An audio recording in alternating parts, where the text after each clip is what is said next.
Uh, is it news? Sure. Why not? So Laine's come out and apparently he reached out to Bryan Little to apologize to him. In that he says that his comments were misconstrued and he wanted to let Bryan Little know, hey, I didn't mean to throw you under the bus there. And Little says, hey, I understand the frustration. Again, it feels like Laine has a frustration with the Winnipeg Jets organization, that he has a frustration with Paul Maurice. I don't think that is a frustration that isn't shared by Maurice. I think there's a lot more under the surface with this, and I think Laine would love to be there with his teammates right now. I think this is a standoff between he and Cheveldayoff, and in all likelihood, Paul Maurice as well. And so this stalemate seems to be in no way, shape, or form moving. And I don't know where this ends up. It's because the one thing that I'm wondering is at what point do we end up looking and saying, okay, this relationship between team and player is not salvageable. We got there with Jacob Trouba with the Winnipeg Jets last summer. He got traded this summer, but it felt like the breaking point was in negotiations on a contract last summer. And that just didn't go well, and that there were issues between Trouba and the organization. Are we looking at a situation with Laine where it's going to be the same thing, where maybe he gets a 2-year deal, 3-year deal, maybe he gets a 1-year deal, just something to get done so he can go and play hockey, and then next summer we're talking about a Laine trade? Like, is that where this ends up? Because honestly, I'm as lost in what's happening and how we got here as much as anybody else. But I will, in this video, give him credit for reaching out to a teammate and saying, hey, sorry that it sounded like I was throwing you under the bus.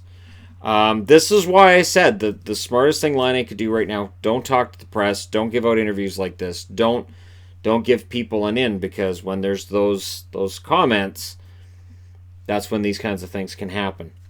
I want to talk about Brayden Point, obviously. I'm wearing Tampa, and that'll be in the title of this video as well. Brayden Point's agents come out and said we're not close. And when they talked to him about the Marner contract, his response was the Marner contract is a good starting point for them.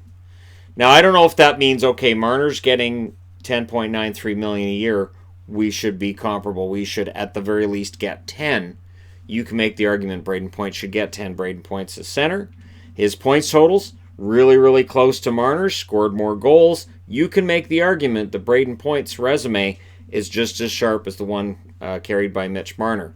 And this is where it gets tricky. This is where you can say, well, with less taxes, can they talk him down to 9? The problem is, of course, Tampa has roughly $8.5 million to deal with. And if they go over that, they're in trouble. Not only that, but as a general manager, it's nice to have some breathing space under the salary cap so that at the trade deadline, you can bring in a rental or two. What we're looking at right now, you go look at Cap Friendly and you'll see there are a lot of teams who are over the cap or perilously close to the cap. So we may end up seeing in recent years the trade deadline's been kind of slow. It may really slow down if teams that are contenders can't afford to get rentals. And for teams that have rentals available, they may not get back the first rounders, second rounders, the top prospects that they would have got for those rentals in previous years. This really could have a cascade effect throughout the NHL. And again, a lot of this is rooted in the fact that the cap did not go up as much as people expected. And now there's talks of a flat salary cap for the next probably 2 years. While they try to deal with the escrow thing. The idea being the more that revenues grow and you keep that salary cap down, the amount paid into escrow drops as well. So, yes, the salary cap not going up would make it look like players aren't getting huge raises, and yet they would be able to take home more of their pay and get more back at the end of the year out of that escrow than is currently the situation. Because we're seeing some players who are among the higher paid where it's over $1 million they're losing a year to escrow. So while it doesn't affect the guys at the bottom as much, it's still out there. And this is in these negotiations as well. So what does Point end up signing at? Is it going to be $9 million plus? Are the Tampa Bay Lightning going to have to move somebody out at the start of the year? You have to be cap compliant.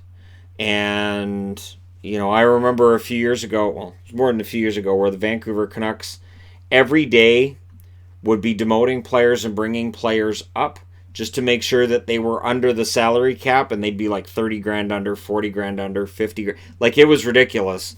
And, we may be looking at a situation where teams are doing that this year, where this guy gets demoted for 2 days just so they can stay under the cap. And then you bring him up, so you got to move somebody else. And it's just, we may be looking at that for multiple teams this year. And for Tampa, they have to be considering that. You went through this season where you had so many wins in the regular season and none in the playoffs. You can't repeat that this year. So Braden Point was a big part of what happened with Tampa last year. I think sometimes he gets underestimated and overlooked. He gets overlooked because of where he plays. It's not, if he played in a Canadian market, there would definitely be more said about him. But this negotiation that from the beginning we went, well, he didn't accept offer sheets, so he's going to stay in Tampa. Well, if an offer sheet comes in right now, and if it's for Marner-like money, does he sit down with his agent and say, you know what, we'll take that offer sheet and force Tampa's hand? Like, would he do that as a solution to this issue?